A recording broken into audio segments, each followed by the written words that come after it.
မင်္ဂလာပါချယ်ဆီချစ်သူတို့ရေ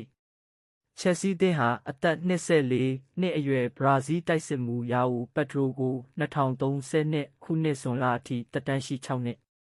စာချုပ်တစ်တရက်ကိုထပ်မံချုပ်ဆိုခဲ့ပြီးလောက်ခလာစာတိုးမြင့်ခံစား권လည်းရရှိမှာဖြစ်ပါတယ်။နောက်ပြီးတိုက်စစ်မှုပက်ထရိုဟာတိုက်စစ်ကစားသမားဒီလက်အသင်းကနေထွက်ခွာဖို့တေချာသွားတာကြောင့်ကျောနံပါတ်6ကိုပြောင်းလဲဝတ်ဆင်မှာဖြစ်ပါတယ်။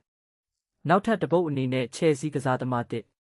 ဘာဂိုကအခုလိုပြောကြားခဲ့ပါတယ်။ဒီကိုရောက်ရှိပြီးဒီကလပ်အသင်းအတွက်ကစား권ရတဲ့အတွက်ကျွန်တော်အယမ်းပျော်ရွှင်ပါတယ်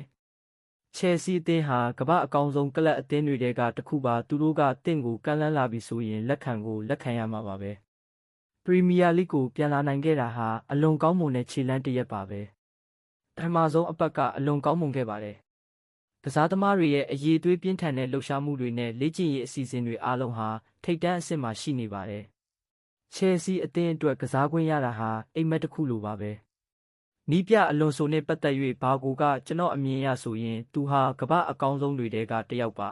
။သူကကျွန်တော်ကစားတဲ့နေရာမှာအကောင်းဆုံးကစားသမားတွေထဲကတစ်ယောက်ဖြစ်ခဲ့တယ်လို့အခုလည်းအကောင်းဆုံးနီးပြတွေထဲကတစ်ယောက်ဖြစ်နေပါပြီ။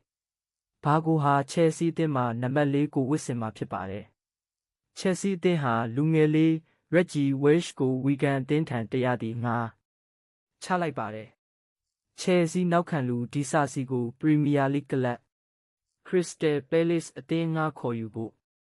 နူအားဖြင့်သဘောတူညီမှုရရှိထားပြီးအပြီးသက်ဝယ်ယူမှုမပါသေးကြောင်းသိရပါတယ်။ဆွေးနွေးမှုတွေကိုတော့ဆက်လက်ပြုလုပ်နေပါတယ်။အဆုံးထိနားထောင်ပေးခဲ့ကြတဲ့ချယ်ဆီချစ်သူတွေအားလုံးကိုကျေးဇူးအထူးတင်ရှိပါတယ်ခင်ဗျာ။